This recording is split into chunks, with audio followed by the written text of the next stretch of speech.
Hello friends, welcome to Studykar. मेरा नाम है प्रभाकर और दोस्तों आज हम डिस्कस करेंगे 29 अगस्त 2021 से related most important current affairs. तो दोस्तों ध्यान से सुनिएगा, इस लेक्चर को बहुत ही महत्वपूर्ण लेक्चर है।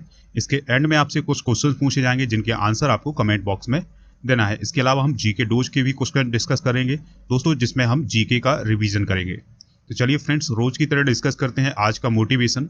तो ध्यान से सुनिएगा, जो लोग असफलता की चिंता करते हैं वो हमेशा असफल होते हैं, और जो लोग असफलता की चिंता नहीं करते सफलता उनके कदम चूमती है। दोस्तों इसका मतलब ये हुआ कि असफलता की चिंता करने से हमें सफलता नहीं मिल पाएगी। दोस्तों हमें असफलता की चिंता किए बिना ही अपनी सफलता के लिए कार्य करना है। तो आज का टारगेट है इस लेक्चर का 200 लाइक का। लाइक कर दीजिएगा और दोस्तों को शेयर जरूर करिएगा। चलिए फ्रेंड्स, पहला क्वेश्चन डिस्कस करते हैं। इंपॉर्टेंट क्वेश्चन है, ध्यान से सुनिएगा। हाल ही में किसने गांडीव अभ्यास को शुरू किया है? तो दोस्तों गांडीव नामक अभ्यास शुरू किसने किया है हाल ही में? तो ये शुरू किया है राष्ट्रीय सुरक्षा गार्ड ने। दोस्तों नेशनल सिक्योरिटी गार्ड यानी एनएसजी के द्वारा वार्षिक अभ्यास गांडीव की शुरुआत 22 अगस्त से की गई है और इसका समापन होगा 28 अगस्त को। अब ये वार्षिक अभ्यास गांडीव कहाँ कहाँ हो रहा है? तो ध्यान से सुनिएगा। यह अभ्यास उत्तर प्रदेश, मध्य प्रदेश, गुजरात और दिल्ली के कई शहरों में किया जा रहा है। दोस्तों इस अभ्यास का उद्देश्य क्या है? तो ध्यान से सुनना है आपको। इस अभ्यास का उद्देश्य है आतंकवादी हमले, किसी विमान के अपहरण या बंधक जैसी स्थिति के लिए कमांडो को तैयार करना। यानी जो एनएसजी के कमांडो है उनको किसी आतंकवादी हमले, किसी विमान के अपहरण और बंधक बनाने जैसी जो घटनाएं होती हैं उनके लिए तैयार करना। दोस्तों अब हम बात करते हैं एनएसजी की यानी नेशनल सिक्योरिटी गार्ड की। तो इसकी स्थापना हुई थी 22 सितंबर 1986 को। अब ये किस मंत्रालय के अंतर्गत आता है? दोस्तों एनएसजी का जो मंत्रालय है वो है गृह मंत्रालय यानी होम मिनिस्ट्री, और वर्तमान में हमारे देश के गृह मंत्री कौन है? अमित शाह है। दोस्तों इसके प्रमुख यानी एनएसजी के प्रमुख कौन है वर्तमान में? तो ए गणपति जो हैं वो एनएसजी के प्रमुख हैं। अब एनएसजी का उपयोग कहाँ किया जाता है? तो एनएसजी का उपयोग आतंकवादी विरोधी गतिविधियों के लिए किया जाता है। यानी जहां पर आतंकवादी विरोधी गतिविधियां होती हैं वहां पर एनएसजी काम करता है। यह पूरी तरह से केंद्रीय अर्धसैनिक बल की भांति ही काम करता है। दोस्तों जो एनएसजी के सदस्य होते हैं उनको ब्लैक कैट के नाम से भी जाना जाता है, क्योंकि जब ये ऑपरेशनल काम करते हैं तो इनकी जो ड्रेस होती है वो ब्लैक होती है, इसलिए इन्हें ब्लैक कैट के नाम से भी जाना जाता है। तो दोस्तों अगला क्वेश्चन डिस्कस करते हैं। इंपॉर्टेंट क्वेश्चन है, हाल ही में किसे स्टॉप टीबी पार्टनरशिप बोर्ड के अध्यक्ष के रूप में नियुक्त किया है? तो दोस्तों हाल ही में स्टॉप टीबी पार्टनरशिप बोर्ड के अध्यक्ष के रूप में नियुक्त किया गया है मनसुख मंडाविया को। केंद्रीय स्वास्थ्य और परिवार कल्याण मंत्री कौन है दोस्तों? मनसुख मंडाविया। तो इन्हें हाल ही में स्टॉप टीबी पार्टनरशिप बोर्ड का अध्यक्ष का कार्यभार दिया गया है। दोस्तों उन्होंने अध्यक्ष के रूप में कार्यभार संभाला है डॉक्टर हर्षवर्धन की जगह, क्योंकि डॉक्टर हर्षवर्धन मनसुख मंडाविया के पहले केंद्रीय स्वास्थ्य और परिवार कल्याण मंत्री थे। दोस्तों भारत का लक्ष्य है 2025 तक टीबी को समाप्त करना यानी ट्यूबरकुलोसिस को समाप्त करना, और इसके अलावा संयुक्त राष्ट्र का लक्ष्य है 2030 तक टीबी को समाप्त करना। तो जो स्टॉप टीबी पार्टनरशिप बोर्ड है ये संयुक्त राष्ट्र का एक कार्यक्रम है जिसका उद्देश्य है टीबी को समाप्त करना। दोस्तों स्टॉप टीबी पार्टनरशिप एक संयुक्त राष्ट्र द्वारा आयोजित कार्यक्रम है जिसका उद्देश्य सामूहिक रूप से ट्यूबरकुलोसिस यानी टीबी के खिलाफ लड़ना। दोस्तों हर साल 24 मार्च को विश्व क्षय रोग दिवस या टीबी दिवस का आयोजन किया जाता है। ये आप नोट डाउन कर लें कि हर साल 24 मार्च को विश्व क्षय रोग दिवस या टीबी दिवस का आयोजन किया जाता है। दोस्तों अब यहाँ से क्वेश्चन आता है जीके का कि क्षय रोग या टीबी का जो रोग है वो किसके कारण होता है या किस जीवाणु के कारण होता है? तो दोस्तों ध्यान से सुनिएगा, टीबी जो है वो माइकोबैक्टीरियम ट्यूबरकुलोसिस नामक जीवाणु से फैलता है या होता है। दोस्तों ये फेफड़ों से रिलेटेड बीमारी है, यानी इस बीमारी में हमारा श्वसन तंत्र प्रभावित होता है। चलिए फ्रेंड्स अगला क्वेश्चन डिस्कस करते हैं। इंपॉर्टेंट क्वेश्चन है, हाल ही में दिल्ली सरकार के द्वारा देश के मेंटर्स कार्यक्रम का ब्रांड एम्बेसडर किसे नियुक्त किया गया है? तो दोस्तों ये नियुक्त किया गया है सोनू सूद को। एक्टर सोनू सूद को दिल्ली सरकार ने देश के मेंटर्स कार्यक्रम का ब्रांड एम्बेसडर बनाया है। तो दोस्तों ये घोषणा किसने की है? तो दिल्ली के मुख्यमंत्री अरविंद केजरीवाल ने, और उन्होंने घोषणा करते हुए बताया है कि बॉलीवुड अभिनेता सोनू सूद दिल्ली सरकार के देश के मेंटर्स कार्यक्रम के ब्रांड एम्बेसडर होंगे। दोस्तों जो देश के मेंटर्स कार्यक्रम है ये दिल्ली सरकार के द्वारा अभी पायलट प्रोजेक्ट के रूप में चलाया जा रहा है, लेकिन दिल्ली सरकार जल्द ही इस कार्यक्रम की शुरुआत करने वाली है। दोस्तों इस कार्यक्रम में 1 से 10 तक सरकारी स्कूल के छात्रों को गोद लेने यानी एडॉप्टिंग की आवश्यकता होती है, जिन्हें अपने संबंधित क्षेत्रों में सफल नागरिकों द्वारा सलाह दी जाती है। दोस्तों हम इसको ध्यान से समझ लेते हैं कि ये कार्यक्रम है क्या। जैसे कोई व्यक्ति अपने क्षेत्र में बहुत सफल है तो वो व्यक्ति क्या काम कर सकता है, दिल्ली सरकार के अंतर्गत आने वाली जो स्कूलें हैं उन स्कूलों को गोद ले सकता है, यानी उन स्कूलों के बच्चों को गोद ले सकता है और उन बच्चों को समय समय पर एडवाइज कर सकता है। ठीक है दोस्तों, समझ गए होंगे आप कि इसमें क्या होना है कि जो भी व्यक्ति जिस क्षेत्र में सफल है, यानी जो एक सफल इंजीनियर है, कोई सफल एक्टर है या कोई मोटिवेशनल स्पीकर है, अगर ये सभी चाहे तो ये क्या काम करेंगे कि किसी स्कूल के बच्चों को गोद ले लेंगे और गोद लेकर के उन बच्चों को समय समय पर मोटिवेट करते रहेंगे।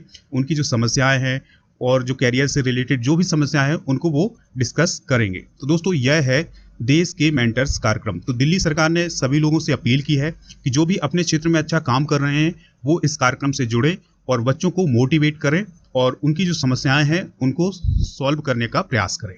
तो दोस्तों छात्रों को फोन पर मार्गदर्शन करने के लिए मेंटर्स होंगे जो वो 10 मिनट का समय निकालेंगे, यानी 10 मिनट में वो बच्चों का मार्गदर्शन कर सकेंगे। तो दोस्तों ये बहुत ही अच्छी स्कीम है अरविंद केजरीवाल की और दिल्ली सरकार की। दोस्तों अब हम सोनू सूद के बारे में बात कर लेते हैं। तो सोनू सूद का जन्म हुआ था 30 जुलाई 1973 को लुधियाना पंजाब में। दोस्तों सोनू सूद के बारे में बात करने से पहले हम बात करें कि जो इनके द्वारा किए गए कार्य, तो दोस्तों इनके द्वारा बहुत ही महत्वपूर्ण कार्य किया गया है कोविड-19 महामारी के दौरान। तो कोविड-19 महामारी के दौरान इन्होंने जो लोगों की सहायता की है उसके कारण ये पूरे देश में फेमस हो गए हैं और एकदम से जो लोग हैं वो सोनू सूद को जानने लगे हैं। तो सितंबर 2020 में सोनू सूद को कोविड-19 महामारी के दौरान उनके मानवीय कार्यों के लिए संयुक्त राष्ट्र विकास कार्यक्रम, जिसे हम UNDP के नाम से जानते हैं, के द्वारा 2020 का SDG special humanitarian action award के लिए चुना गया है। यानी जो UNDP का पुरस्कार है SDC special humanitarian action award, वो किससे दिया गया है? सोनू सूद को। तो ये किस लिए दिया गया है? क्योंकि कोविड महामारी में उन्होंने बहुत ही मानवतापूर्ण कार्य किया है। दोस्तों जुलाई 2020 में उन्होंने किर्गिस्तान में फंसे 1500 से अधिक भारतीय छात्रों को बिश्केक से वाराणसी लाने के लिए एक चार्टर्ड फ्लाइट की व्यवस्था की थी। क्या हुआ था कि कोविड-19 में किर्गिस्तान में भारत के लगभग 1500 छात्र फंस गए थे, तो उन्होंने एक चार्टर्ड फ्लाइट भेजी थी यहाँ से किर्गिस्तान, तो वहाँ से बच्चों को बुलवा लिया था। तो ये कुछ महत्वपूर्ण कार्य है सोनू सूद के द्वारा किए गए। इनकी एक पुस्तक है मसीहा। क्या है दोस्तों? मसीहा। तो आपको याद रखना है क्या है इनकी पुस्तक का नाम? मसीहा। चलिए फ्रेंड्स अब हम दिल्ली के बारे में जान लेते हैं। दिल्ली के चीफ मिनिस्टर हम सभी लोग जानते हैं। दिल्ली के चीफ मिनिस्टर कौन है? अरविंद केजरीवाल, जिनका रिलेशन है आम आदमी पार्टी से। उप मुख्यमंत्री यानी डिप्टी चीफ मिनिस्टर है मनीष सिसोदिया। उपराज्यपाल है अनिल बैजल और विधानसभा सीटें यहाँ पर 70 है। चलिए फ्रेंड्स अगला क्वेश्चन देखते हैं। इंपॉर्टेंट क्वेश्चन है। हाल ही में भारत और किस देश के बीच ग्रेटर माले कनेक्टिविटी प्रोजेक्ट पर हस्ताक्षर किए गए हैं? तो ग्रेटर माले कनेक्टिविटी प्रोजेक्ट पर हस्ताक्षर किए गए हैं भारत और मालदीव के बीच। दोस्तों हाल ही में भारत और मालदीव के बीच ग्रेटर माले कनेक्टिविटी प्रोजेक्ट पर हस्ताक्षर किए गए हैं और ग्रेटर माले कनेक्टिविटी प्रोजेक्ट मालदीव में अब तक की सबसे बड़ी परियोजना है। जो ग्रेटर माले कनेक्टिविटी प्रोजेक्ट है जो दोस्तों ये मालदीव की अब तक की सबसे बड़ी परियोजना है, यानी सबसे बड़ा प्रोजेक्ट है। अब इस प्रोजेक्ट में काम क्या होना है, ध्यान से सुनिएगा। तो ग्रेटर माले कनेक्टिविटी प्रोजेक्ट में 6.74 किलोमीटर का एक लंबा पुल बनाया जाना है। इसके अलावा माले और उसके आसपास के द्वीपों जैसे विलिंगली, गुल्ही फाहू और थिलाफूसी के आसपास को जोड़ा जाएगा। अब दोस्तों आपके मन में आ रहा होगा कि ये माले क्या है? तो ये माले जो है वो मालदीव की राजधानी है और एक बड़ा द्वीप है। तो यहाँ पर एक 6.74 किलोमीटर का लंबा पुल बनाया जाना है और इस माले के आसपास की जो 4 द्वीप हैं या जो आसपास के और भी द्वीप हैं, इन सभी द्वीपों को माले से जोड़ना है। अब इस प्रोजेक्ट में भारत मालदीव की मदद कर रहा है। तो अब कितनी मदद कर रहा है, ध्यान से सुनिएगा। इस प्रोजेक्ट में भारत 100 मिलियन अमेरिकी डॉलर का अनुदान दे रहा है। इसके अलावा 4000 मिलियन अमेरिकी डॉलर का लाइन ऑफ क्रेडिट यानी LOC दे रहा है। तो ये मदद की जा रही है भारत के द्वारा। तो ये दोस्तों मालदीव को भारत के द्वारा दी जाने वाली अब तक की सबसे बड़ी मदद है। दोस्तों ग्रेटर माले कनेक्टिविटी प्रोजेक्ट को मालदीव के लिए आर्थिक जीवन रेखा के रूप में जाना जाता है। दोस्तों मालदीव की बात कर लेते हैं। तो मालदीव के राष्ट्रपति कौन है? इब्राहिम मोहम्मद सोलेह। ध्यान रखिएगा, मालदीव के राष्ट्रपति कौन है? इब्राहिम मोहम्मद सोलेह। मालदीव की राजधानी क्या है? माले है। मालदीव की मुद्रा क्या है? मालदीवियन रूफिया। दोस्तों मालदीव की स्थिति कहाँ है? तो मालदीव हिंद महासागर में स्थित है और भारत के दक्षिण में स्थित है।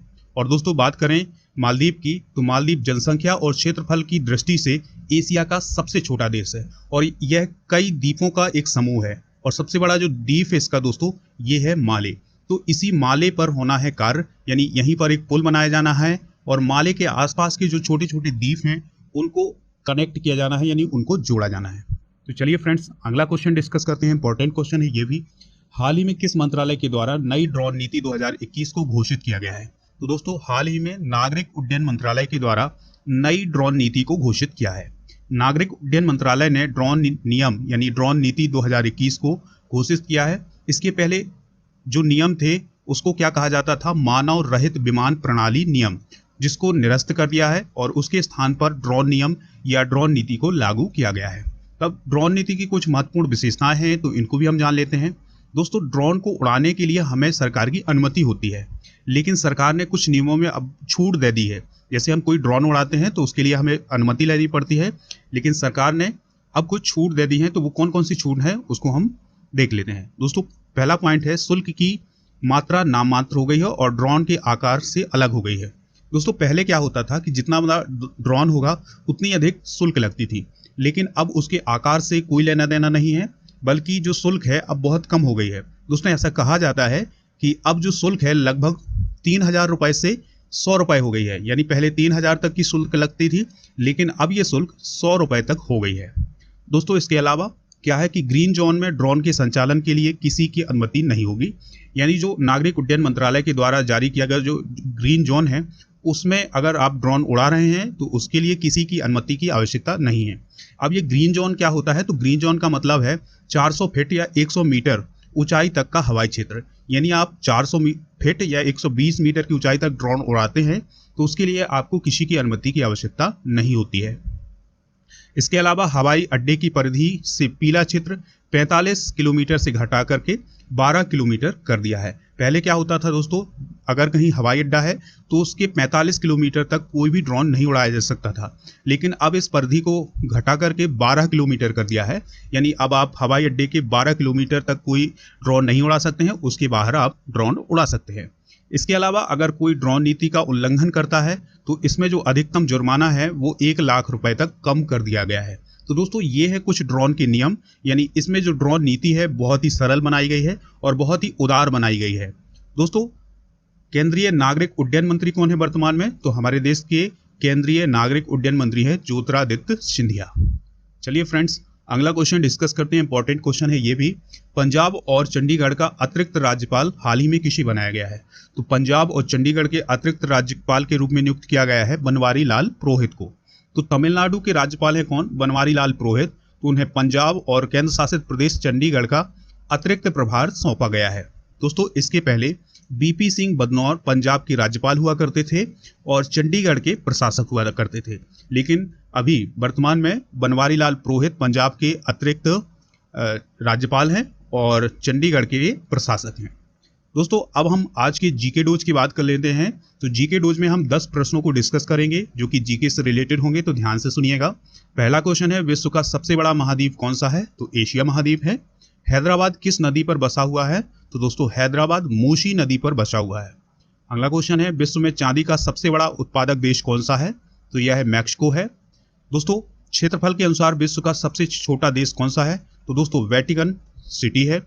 अगला क्वेश्चन है सुएज नहर किन 2 सागरों को जोड़ती है? तो दोस्तों सुएज नहर भूमध्य सागर और लाल सागर को जोड़ती है। अगला क्वेश्चन है पनामा नहर किन 2 महासागरों को जोड़ती है? तो जो पनामा नहर है वो प्रशांत महासागर और उत्तरी अटलांटिक महासागर को जोड़ती है।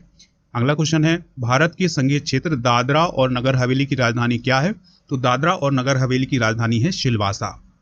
दोस्तों क्षेत्रफल की दृष्टि से भारत का सबसे बड़ा राज्य कौन सा है? तो राजस्थान है।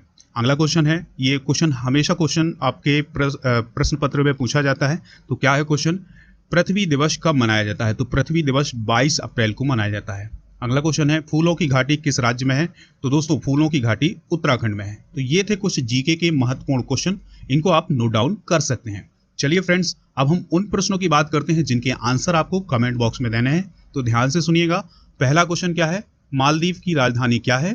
दूसरा क्वेश्चन है, क्षय रोग यानी टीबी किस जीवाणु के कारण फैलता है। तीसरा क्वेश्चन है, वर्तमान में केंद्रीय स्वास्थ्य और परिवार कल्याण मंत्री कौन है। और चौथा क्वेश्चन है, राष्ट्रीय सुरक्षा गार्ड यानी एनएसजी किस मंत्रालय के अधीन कार्य करता है। तो दोस्तों इन प्रश्नों के जवाब आपको कमेंट बॉक्स में देना है। चलिए फ्रेंड्स, आपको बता दें कि आप स्टडी कर को खबरिया पर फॉलो कर लीजिएगा, वहाँ पर आपको मोस्ट इंपॉर्टेंट ऑडियो लेक्चर मिल जाएंगे। इसके अलावा अगर आप मॉडर्न इंडियन हिस्ट्री का कोर्स परचेज करना चाहते हैं बहुत ही कम कीमत पर, तो दोस्तों इसका लिंक भी नीचे डिस्क्रिप्शन बॉक्स में दिया गया है, तो आप जरूर इसको परचेज कर सकते हैं। दोस्तों आप अनअकैडमी पर राजा गुप्ता को फॉलो कर लीजिएगा, जहां पर आपको मोस्ट इंपॉर्टेंट ऑडियो लेक्चर मिल जाएंगे, स्पेशल क्लासेस मिल जाएंगी। इसके अलावा अगर आप उनके माध्यम से कोई भी कोर्स खरीदना चाहते हैं अनअकैडमी का, तो उसके लिए आपको एक रेफरल कोड यूज करना होगा, राजा नंबर 1। आप हमारे टेलीग्राम चैनल को ज्वाइन करके पीडीएफ प्राप्त कर सकते हैं, क्विज प्राप्त कर सकते हैं और इसके अलावा टेस्ट भी प्राप्त कर सकते हैं। तो अगर आपको पीडीएफ चाहिए तो आप नीचे डिस्क्रिप्शन बॉक्स में दी गई लिंक को क्लिक करके और टेलीग्राम चैनल से ज्वाइन हो सकते हैं। दोस्तों अगर आपको ये लेक्चर पसंद आया है तो लाइक कर दीजिएगा, दोस्तों को शेयर भी कर दीजिएगा, जिससे स्टडी कर को सपोर्ट मिल सके। चलिए फ्रेंड्स, मिलते हैं नेक्स्ट लेक्चर में, तब तक के लिए जय हिंद।